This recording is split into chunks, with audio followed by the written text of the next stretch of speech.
Électrochoc, le podcast des électrons libres.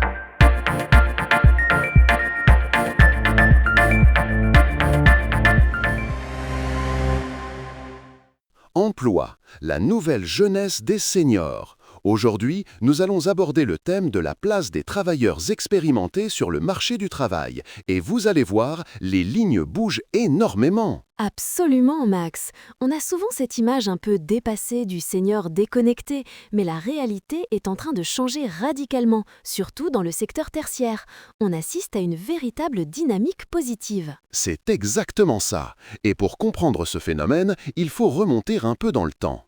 La génération qui arrive aujourd'hui dans la catégorie des seniors, disons les 55-64 ans, n'est pas n'importe laquelle. Ce sont les pionniers de l'informatique personnelle. Tu as tellement raison. Ce sont ceux qui ont connu les premiers jeux vidéo comme Pong, qui ont vu les flippers être remplacés par Space Invaders dans les cafés. Ils ont bidouillé sur les premiers ordinateurs, parfois même sans système d'exploitation, en apprenant à coder en BASIC ou en Pascal. Exactement. L'Atari ST, le premier Mac, ça leur parle. Cette familiarité précoce avec la machine, avec la logique informatique, a forgé une capacité d'adaptation assez unique. Et aujourd'hui, dans un monde boosté à l'intelligence artificielle, cette expérience-là, c'est de l'or. C'est un pont fascinant entre la tradition et l'innovation. Ils ne découvrent pas le numérique, ils ont grandi avec ces différentes évolutions. Et les chiffres le montrent bien. En France, le taux d'emploi des 55-64 ans a atteint un record de plus de 60%. Un bond spectaculaire, plus de 12 points en 10 ans, c'est énorme. Et ce n'est pas un hasard si 70% d'entre eux travaillent dans le secteur tertiaire. C'est là que leur double compétence, expertise métier et aisance numérique, est la plus précieuse. D'ailleurs, des organismes comme France Travail soulignent que ces salariés ont une vision stratégique, une capacité de prise de recul que des décennies d'expérience permettent de forger.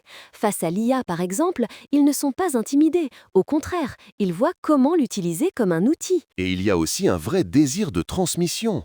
On observe que dans des métiers comme le conseil ou la formation, près de 80% d'entre eux sont très motivés à l'idée de partager leur savoir. Ce qui crée un cercle vertueux absolument génial dans les entreprises, le mentorat inversé.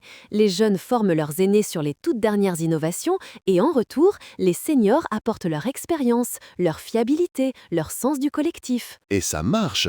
Une grande majorité des actifs, plus de 60%, estiment que ce mélange des générations booste l'innovation et renforce la cohésion. Tout le monde y gagne. Et ce n'est pas qu'un phénomène français. Si on regarde à l'échelle européenne, des pays comme la Suède ou l'Allemagne sont encore plus en avance, avec des taux d'emploi des seniors qui dépassent les 75%. C'est impressionnant.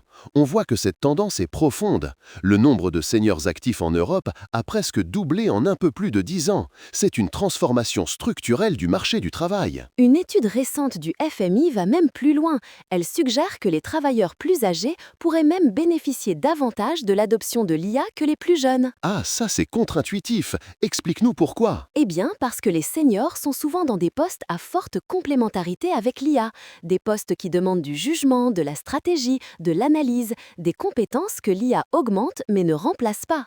Leur expérience leur permet de poser les bonnes questions à l'IA, de mieux prompter en quelque sorte. C'est une perspective vraiment optimiste. Ça change complètement la narrative par rapport aux générations précédentes, celles nées avant les années 50, qui ont été massivement poussées vers la pré-retraite et qui ont subi de plein fouet l'arrivée de l'informatique comme une barrière. Exactement. Pour eux, c'était un obstacle. Pour la génération actuelle, c'est un terrain de jeu qu'ils connaissent depuis longtemps.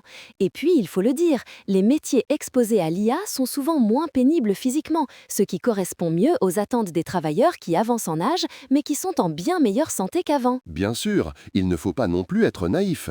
Tout n'est pas parfait. Cette embellie concerne principalement le secteur tertiaire. Dans l'industrie, la construction ou l'agriculture, la situation reste beaucoup plus compliquée à cause de la pénibilité physique. C'est un point crucial. La fracture est réelle entre les secteurs. Et même dans le tertiaire, il reste des freins culturels.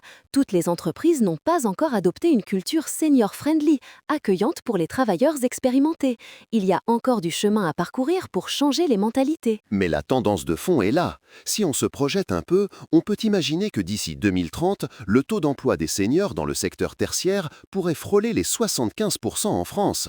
Dans des domaines comme la cybersécurité ou le conseil digital, leur perspective historique est un atout incroyable. C'est clair, on est en train de passer d'une vision où l'âge est un handicap à une vision où l'expérience est un super pouvoir.